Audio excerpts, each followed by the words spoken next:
Hi guys, welcome to முப்படை training academy. So hi கைஸ்ன்னு சொல்ல நான் மாறிட்டேன் பாருங்க. ஏன் அப்படின்னா போலீஸ்ன்னு சொல்கிற அளவுக்கு நீ இப்போ தகுதியாக இருக்கேனா இல்லை. ஏன்னா போலீஸ் அப்படின்ட்டு நான் முடிவு பண்ணி தான் ஹாய் போலீஸ் வெல்கம் டு முப்படை ட்ரைனிங் அகாடமின்னு கூப்பிட ஆரம்பித்தேன். ஆனால் நீ இப்போ வந்து உன்னுடைய வாழ்க்கையவே கேள்விக்குறியாக மாற்றி உட்காந்துட்டு இருக்க. சார் நான் எந்த மார்க் எடுத்தால் சேஃபு, நான் ஃபிசிக்கல் ப்ரிப்பேர் பண்ணலாமா? ஸோ என்னுடைய இன்ஸ்டாகிராம் ஐடி கொடுத்துருந்தேன். ஸோ அதில் நிறைய பேர் உங்களுடைய கொஷின்ஸ் பதிவு பண்ணியிருந்தீங்க. ஸோ நிறைய பேர் என்னை நேரில் பார்க்குறவங்களாம் கூட என்ன கேட்குறீங்க, நான் ஃபிசிக்கல் ட்ரை பண்ணலாமா, 62 மார்க் எடுத்திருக்கேன் நான் ஃபிசிக்கல் ட்ரை பண்ணலாமா, 61 எடுத்திருக்கேன் நான் ஃபிசிக்கல் ட்ரை பண்ணலாமா, 57 எடுத்திருக்கேன் நான் ஃபிசிக்கல் ட்ரை பண்ணலாமா, இல்லை எனக்கு இந்த மார்க் போதுமா, நான் அடுத்த கட்டமாக என்ன பண்ணுறது, இதை பற்றி கேள்வியாகவே தான் வாழ்ந்துட்டு இருக்கீங்களே தவிர அவர்களுக்கான பதில் என்னன்றது உங்களுக்கு தெரியறது இல்லை. ஸோ இந்த பின்னாடி இருக்கிறத முதல்ல பார்த்துக்கோங்க. இதை பற்றின ஒரு தகவலை நான் அப்புறமா சொல்கிறேன். ஃபர்ஸ்ட் ஆஃப் ஆல் எங்கள் அகாடமியில் டிஎன்யூஎஸ்ஆர்பி எஸ்ஐக்கான அட்மிஷன்ஸ் வந்து நடைபெற்று கொண்டிருக்கிறது. எஸ்ஐ வந்து பார்த்தீங்கன்னா taluk SI, AR and then fingerprint, technical எல்லாருக்குமே. ஸோ பிசி அடுத்த பிசி பேட்ச்க்கான அட்மிஷன் வந்து பார்த்தீங்கன்னா ஜனவரி 2ஆம் தேதி புதிய வருடத்தில் புதிய பேட்ச் வந்து நாங்கள் தொடங்க போகிறோம். நெக்ஸ்ட் ரயில்வே போலீஸ்க்கான அட்மிஷன்ஸ் வந்து வரக்கூடிய 19/1/2022 திங்கட்கிழமை முதல் தொடங்க போகுது எங்கள் அகாடமியில். ஸோ ஜாயின் பண்ண நினைக்கிறவங்க 7200400395 நம்பரை கான்டாக்ட் பண்ணி வேலூருக்கான டீட்டெயில்ஸ் கேட்டுக்கலாம். திருச்சிக்கு கால் பண்ணணும்னு நினைக்கிறவங்க 8111070708 நம்பரை கால் பண்ணி கேட்டுக்கோங்க. ஆர்பிஎஃப்க்கு மட்டும் வேலூரில் மட்டும் தாங்க ட்ரைனிங்கு, இது திருச்சி கிடையாது. மற்ற ரெண்டுமே திருச்சிலையும் அட்மிஷன்ஸ் போகும். ஓகேங்களா? ஸோ கைஸ் லிசன் பண்ணிக்கோங்க. அப்கமிங் போலீஸ் எக்ஸாம்ஸ் இதெல்லாம் வரக்கூடிய போலீஸ் எக்ஸாம்ஸ் நமக்கு ரெடியாக இருக்கு. ஸோ இதில் எஸ்எஸ்சி ஜிடிக்கான அட்மிஷன் ப்ராசஸ் முடிஞ்சிருச்சு. ஆனால் எஸ்எஸ்சி ஜிடி இயர்லி ஒன்ஸ் கண்டிப்பாக கண்டக்ட் பண்ணுவாங்க, ஒரு ஆனுவல் பேனர் ரிலீஸ் பண்ணிட்டாங்கன்னா. அதனால வருடம் இருக்கக்கூடிய ஒரு எக்ஸாம் வந்து எஸ்எஸ்சி ஜிடி மத்திய காவல்துறையில் இருக்கக்கூடிய காவலர் தேர்வு. டிஃபென்ஸ் எக்ஸாம் அது ரிலேட்டடா பிஎஸ்எஃப் பார்டர் செக்யூரிட்டி ஃபோர்ஸ் இதில் சேர்த்தாலும் அதுலயும் தனியாக எடுக்கிறதுக்கான வாய்ப்புகள் இருக்கு. ஸோ இது ரெண்டுமே வந்து ஆங்கிலத்தில் தேர்வு இருக்கும், நீங்க பயப்படுவீங்க. ஆனா இங்க இருக்கக்கூடிய மீதம் இருக்க காவலர் தேர்வுகள் தமிழிலும் இருக்கும் ஆங்கிலத்திலும் இருக்கும். ரயில்வே போலீஸ் ஓகேவா? ஸோ நீண்ட வருடத்திற்கு அப்புறமா வரக்கூடிய இந்த தேர்வு தமிழிலும் இருக்க போது நான் சொல்லிட்டேன் ஆல்ரெடி. ஸோ எப்படி ஒரு பிசி எக்ஸாம் அட்டன் பண்ணீங்களோ, ஒரு எஸ்ஐ எக்ஸாமுக்கு ப்ரிப்பேர் ஆனீங்களோ அதே மாதிரி தான் இருக்க போகுது.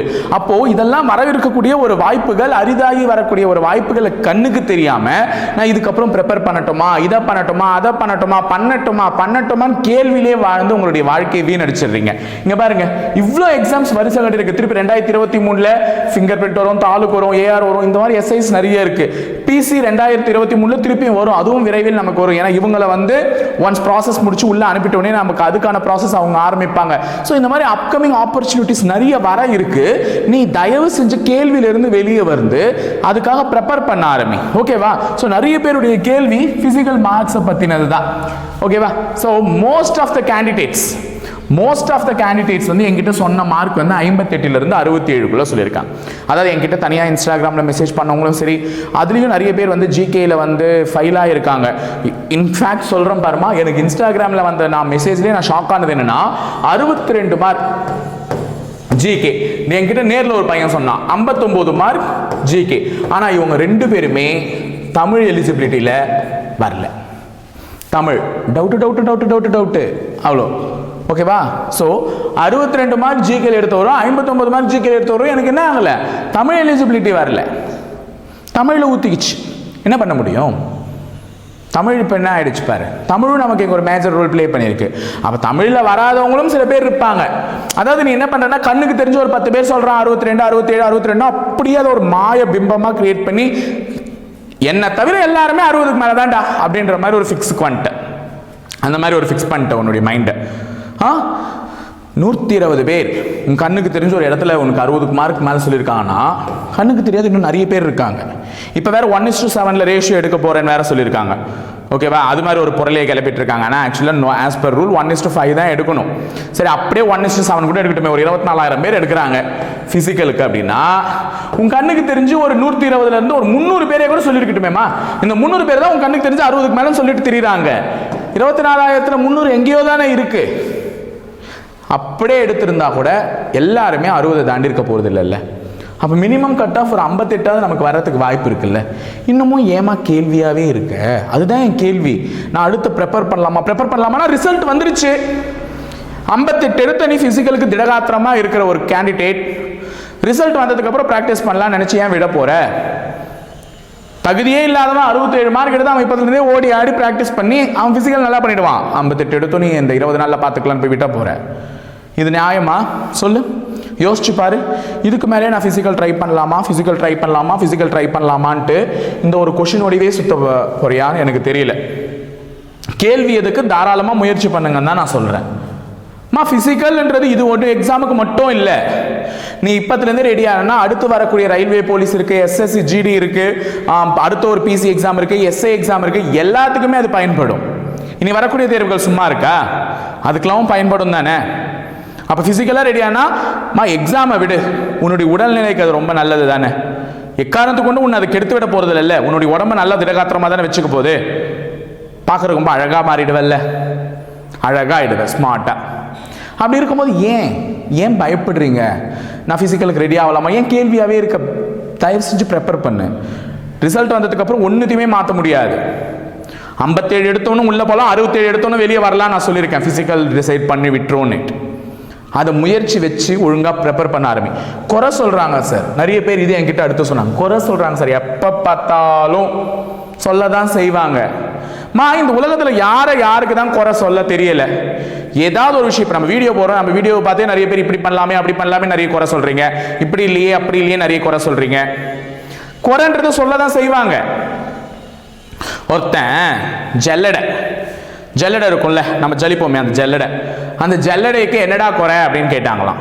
அதுல ஓட்டை இருக்கே அதுதான் குறை அப்படின்னா, ஓட்டை இருக்கே அதுதான் குறை. ஜல்லடையில் ஓட்டை இல்லாமல் வேற என்ன இருக்கும்? அதுதான் அதனுடைய பண்பு. ஜல்லடையோடைய பண்பு என்ன? தவிர்த்து ஜல்லிச்சு தர்றது, கொடுக்கறத அது தேவையில்லாத ஓட்டைக்கு மீறிய ஒரு பொருளை அப்படியே மேலே நிற்க வச்சுட்டு மிச்சத்தை நமக்கு ஜலிச்சு தர்றதுக்கு பேர் தான் ஜல்லடை. ஓட்டை தான் இருக்கணும் கண்டிப்பா. ஆனா குறை கண்டுபிடிப்பவர்கள் எதுவாக இருந்தாலும் குறை சொல்லிட்டு தான் தெரியவா. ஜல்லடைக்கு ஓட்டை இருக்குன்னு குறை சொன்னா ஆயிடுமா? அதனுடைய உருவ அமைப்பே அப்படிதான் இருக்கும்.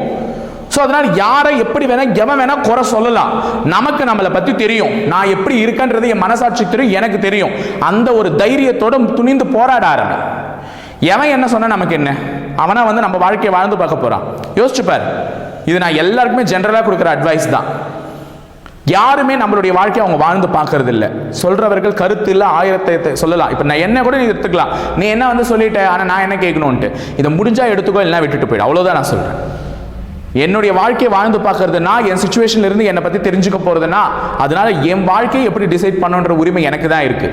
நீ வெளியில இருந்து சொல்றவங்க 1000 சொல்லலாம். குறை சொல்பவர்களுக்கு நீ செவிடனா இருந்துரு. அந்த நேரத்தில் அதான் சொல்ற, செவிடனாயே இரு.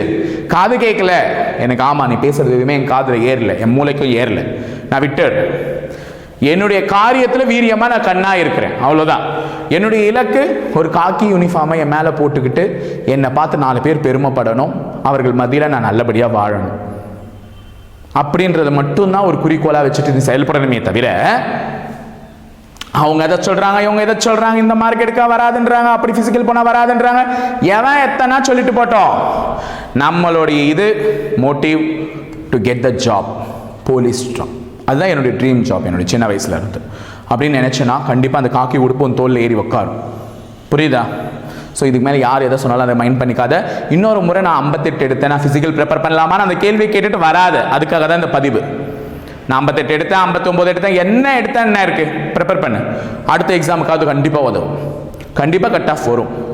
அதை நம்பிக்கையில் வச்சுட்டு, ஏன்னா ரிவைஸ்டு ஆன்சருக்கு இன்னும் ஓரிரு நாட்களில் அவங்க ரிலீஸ் பண்ணிடுவாங்க, TNUSRB போர்ட். அப்படி ரிலீஸ் பண்ணோடனே நமக்கு என்னென்ன ஆன்சர்ஸ்லாம் வருது, எவ்வளோ ஷார்ட் லிஸ்ட்டாக எவ்வளோ மார்க் நம்ம கிட்ட வருதுன்றது தெரிஞ்சு போயிடும்.